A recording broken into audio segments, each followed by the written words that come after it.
ನಿಮ್ಮ ಜೇಬಿಗೆ ಕತ್ತರಿ ಬೀಳೋದು ಪಕ್ಕ. ಕಚ್ಚಾ ತೈಲದ ಬೆಲೆ ಮತ್ತು ಭಾರತದ ಆರ್ಥಿಕತೆ. ಪೆಟ್ರೋಲ್ ಡೀಸೆಲ್ ಬೆಲೆ ಏರಿಕೆ ಫಿಕ್ಸ್ ಆಯ್ತಾ? ನಮಸ್ಕಾರ, ಈ ದಿನಕ್ಕೆ ಸ್ವಾಗತ. ನಾನು ಜಿಎಂ ಪವಿತ್ರ. ಮಧ್ಯಪ್ರಾಚ್ಯದ ಸಂಘರ್ಷ ಮತ್ತು ಜಾಗತಿಕ ರಾಜಕೀಯ ವಿದ್ಯಮಾನಗಳು ಭಾರತದ ಸಾಮಾನ್ಯ ಜನರ ಜೇಬಿನ ಮೇಲೆ ನೇರ ಪರಿಣಾಮ ಬೀರೋಕೆ ಸಜ್ಜಾಗಿದೆ.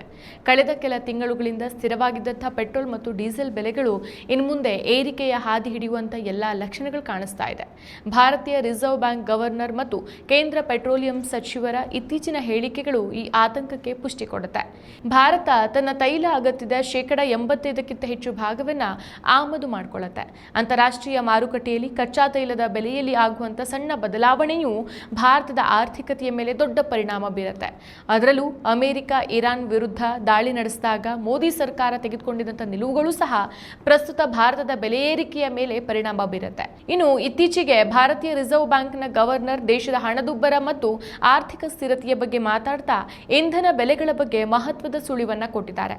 ಮಧ್ಯಪ್ರಾಚ್ಯದಲ್ಲಿ ಯುದ್ಧದಂಥ ವಾತಾವರಣ ದೀರ್ಘಕಾಲ ಮುಂದುವರೆದ್ರೆ ಕಚ್ಚಾ ತೈಲ ಪೂರೈಕೆಯಲ್ಲಿ ವ್ಯತ್ಯಯ ಉಂಟಾಗಬಹುದು. ಇದು ಅಂತಾರಾಷ್ಟ್ರೀಯ ಮಾರುಕಟ್ಟೆಯಲ್ಲಿ ತೈಲ ಬೆಲೆಯನ್ನು ಗಗನಕ್ಕೇರಿಸುತ್ತೆ. ಇಂಥ ಸಂದರ್ಭದಲ್ಲಿ ಭಾರತ ಸರ್ಕಾರ ತೈಲ ಕಂಪನಿಗಳಿಗೆ ನೀಡುವಂತಹ ಸಬ್ಸಿಡಿಯನ್ನು ಸರಿದೂಗಿಸೋಕೆ ಅಥವಾ ನಷ್ಟವನ್ನು ತಪ್ಪಿಸೋಕೆ ಅನಿವಾರ್ಯವಾಗಿ ಪೆಟ್ರೋಲ್ ಮತ್ತು ಡೀಸೆಲ್ ಬೆಲೆಯನ್ನು ಹೆಚ್ಚಿಸಬೇಕಾಗತ್ತೆ ಅನ್ನೋದು ಇವರ ಅಭಿಮತ.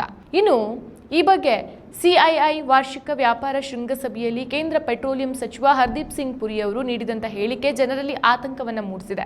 ಬೆಲೆಗಳು ಏರೋದೇ ಇಲ್ಲ ಅಂತ ನಾನು ಭರವಸೆ ಕೊಡೋದಿಲ್ಲ ಅನ್ನೋ ಮೂಲಕ ಇವರು ಪರೋಕ್ಷವಾಗಿ ದರ ಏರಿಕೆಯ ಸಾಧ್ಯತೆಯನ್ನು ಒಪ್ಪಿಕೊಂಡಿದ್ದಾರೆ. ತೈಲ ಬೆಲೆ ಏರಿಕೆಗೂ ಮತ್ತು ಚುನಾವಣೆಗಳಿಗೂ ಯಾವುದೇ ಸಂಬಂಧ ಇಲ್ಲ ಅಂತ ಇವರು ಹೇಳ್ತಾರೆ. ಆದರೆ ಪಂಚರಾಜ್ಯ ಚುನಾವಣೆಗಳ ಮುಕ್ತಾಯದ ಬೆನ್ನಲ್ಲೇ ಈ ಹೇಳಿಕೆ ಬಂದಿರೋದು ಮುಂಬರೋ ದಿನಗಳಲ್ಲಿ ಬೆಲೆ ಏರಿಕೆಯ ಬಿಸಿ ಜನಸಾಮಾನ್ಯರಿಗೆ ತಟ್ಟಲಿದೆ ಅನ್ನೋದು ಸ್ಪಷ್ಟ ಸಂಕೇತ. ಹಾಗಾದರೆ ತೈಲ ಬೆಲೆ ಏರಿಕೆ ಹಿಂದಿರುವಂತಹ ಕಾರಣಗಳೇನು? ಇರಾನ್, ಇಸ್ರೇಲ್ ಮತ್ತು ಇತರ ಅರಬ್ ರಾಷ್ಟ್ರಗಳ ನಡುವಿನ ಸಂಘರ್ಷ ತೈಲ ಉತ್ಪಾದನೆ ಮತ್ತು ಸಾಗಣೆಯ ಮೇಲೆ ಹೊಡೆತ ನೀಡ್ತಾ ಇದೆ. ಹಾರ್ಮುಜ್ ಜಲಸಂಧಿಯಂಥ ಪ್ರಮುಖ ವ್ಯಾಪಾರ ಮಾರ್ಗಗಳಲ್ಲಿ ಅಡಚಣೆ ಉಂಟಾದರೆ ಕಚ್ಚಾ ತೈಲದ ಬೆಲೆ ನಿಯಂತ್ರಣ ತಪ್ಪತ್ತೆ.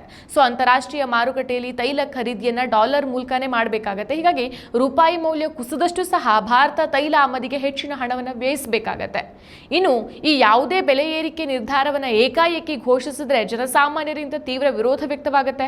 ಅದೇ ಭಯದಿಂದ ಮೋದಿ ಸರ್ಕಾರದ ಉನ್ನತ ಅಧಿಕಾರಿಗಳು ಮತ್ತು ಸಚಿವರು ಮೊದಲೇ ಹೇಳಿಕೆಗಳನ್ನು ಕೊಡೋ ಮೂಲಕ ಜನರನ್ನ ಮಾನಸಿಕವಾಗಿ ಸಿದ್ಧ ಮಾಡಿ ಹಾದಿ ಮಾಡ್ಕೊಳ್ತಿದ್ದಾರೆ. ಅದರಲ್ಲೂ ಚುನಾವಣೆ ಮುಗಿದ ಮೇಲೆ ಬೆಲೆ ಏರಿಸೋದು ಭಾರತೀಯ ರಾಜಕೀಯದಲ್ಲಿ ಒಂದು ಅಲಿಖಿತ ನಿಯಮದಂತಾಗೋಗಿದೆ. ಈಗ RBI ಮತ್ತು ಪೆಟ್ರೋಲಿಯಂ ಸಚಿವರು ನೀಡಿರುವಂತಹ ಹೇಳಿಕೆಗಳು ಈ ಪ್ರಕ್ರಿಯೆಯ ಮೊದಲ ಹಂತದಂತೆ ಕಾಣಿಸುತ್ತೆ. ಈ ಪೆಟ್ರೋಲ್ ಮತ್ತು ಡೀಸೆಲ್ ಬೆಲೆ ಏರಿಕೆ ಕೇವಲ ವಾಹನ ಸವಾರರಿಗೆ ಮಾತ್ರ ಸೀಮಿತವಾಗಿಲ್ಲ. ಇದು ಇಡೀ ಆರ್ಥಿಕತೆಯ ಸರಪಳಿ ಮೇಲೆ ಪರಿಣಾಮ ಬೀರುತ್ತೆ. ಲಾರಿ ಮತ್ತು ಟ್ರಕ್ಗಳ ಬಾಡಿಗೆ ಹೆಚ್ಚಾಗೋದ್ರಿಂದ ಅಗತ್ಯ ವಸ್ತುಗಳಾದಂಥ ತರಕಾರಿ, ಹಾಲು ಮತ್ತು ದಿನಸಿ ಸಾಮಗ್ರಿಗಳ ಬೆಲೆ ಏರಿಕೆ ಆಗುತ್ತೆ. ಸರಕು ಮತ್ತು ಸೇವೆಗಳ ಬೆಲೆ ಏರಿಕೆ ಆದರೆ ಒಟ್ಟಾರೆ ಹಣದುಬ್ಬರ ಹೆಚ್ಚಾಗುತ್ತೆ. ಇದು ಮಧ್ಯಮ ವರ್ಗದವರ ಉಳಿತಾಯದ ಮೇಲೆ ಪರಿಣಾಮ ಬೀರುತ್ತೆ. ಉತ್ಪಾದನಾ ವಲಯದಲ್ಲಿ ಇಂಧನ ಬಳಕೆ ಪ್ರಮುಖ ಆಗಿರೋದ್ರಿಂದ ಸಣ್ಣ ಮತ್ತು ಮಧ್ಯಮ ಕೈಗಾರಿಕೆಗಳ ವೆಚ್ಚ ಹೆಚ್ಚಾಗಿ ಲಾಭದ ಪ್ರಮಾಣ ಕುಸಿಯುತ್ತೆ. ಒಟ್ಟಾರೆಯಾಗಿ ಹೇಳೋದಾದ್ರೆ ಜಾಗತಿಕ ಮಟ್ಟದ ವಿದ್ಯಮಾನಗಳು ಭಾರತದ ಇಂಧನ ದರಗಳನ್ನು ನಿರ್ಧರಿಸುವಲ್ಲಿ ಪ್ರಮುಖ ಪಾತ್ರ ವಹಿಸುತ್ತೆ. ಪಂಚರಾಜ್ಯ ಚುನಾವಣೆಗಳ ನಂತರ ಬೆಲೆ ಏರಿಕೆಯ ತೂಗುಗತಿ ಜನರ ತಲೆ ಮೇಲಿದೆ. ಅನಿವಾರ್ಯತೆ ಅನ್ನೋ ಕಾರಣವನ್ನು ನೀಡಿ ಸರ್ಕಾರ ಮುಂಬರುವ ವಾರಗಳಲ್ಲಿ ಪೆಟ್ರೋಲ್ ಮತ್ತು ಡೀಸೆಲ್ ದರಗಳನ್ನು ಪರಿಷ್ಕರಿಸುವ ಸಾಧ್ಯತೆ ದಟ್ಟವಾಗಿದೆ. ಕಚ್ಚಾ ತೈಲದ ಬೆಲೆ ಅಂತಾರಾಷ್ಟ್ರೀಯ ಮಟ್ಟದಲ್ಲಿ ತಗ್ಗದ ಹೊರತು ಭಾರತೀಯ ಗ್ರಾಹಕನಿಗೆ ಸದ್ಯಕ್ಕೆ ಬೆಲೆ ಏರಿಕೆಯ ಸಮಾಧಾನ ಸಿಗೋ ಲಕ್ಷಣಗಳು ಕಾಣಿಸ್ತಾ ಇಲ್ಲ. ಹೀಗಾಗಿ ಸಾರ್ವಜನಿಕರು ಆರ್ಥಿಕವಾಗಿ ಸ್ವಲ್ಪ ಮಟ್ಟಿನ ಕಠಿಣ ದಿನಗಳಿಗೆ ಸಿದ್ಧರಾಗಬೇಕಾಗಿದೆ. ಮತ್ತಷ್ಟು ವಿಶೇಷ ವಿಡಿಯೋಗಳನ್ನು ನೋಡಲು ಮತ್ತು ಹೊಸ ವಿಡಿಯೋಗಳ ಬಗ್ಗೆ ತಿಳಿಯಲು ಈ ದಿನ .com ಯೂಟ್ಯೂಬ್ ಚಾನೆಲ್ ಸಬ್ಸ್ಕ್ರೈಬ್ ಮಾಡಿ ಮತ್ತು ಬೆಲ್ ಐಕಾನ್ ಕ್ಲಿಕ್ ಮಾಡಿ.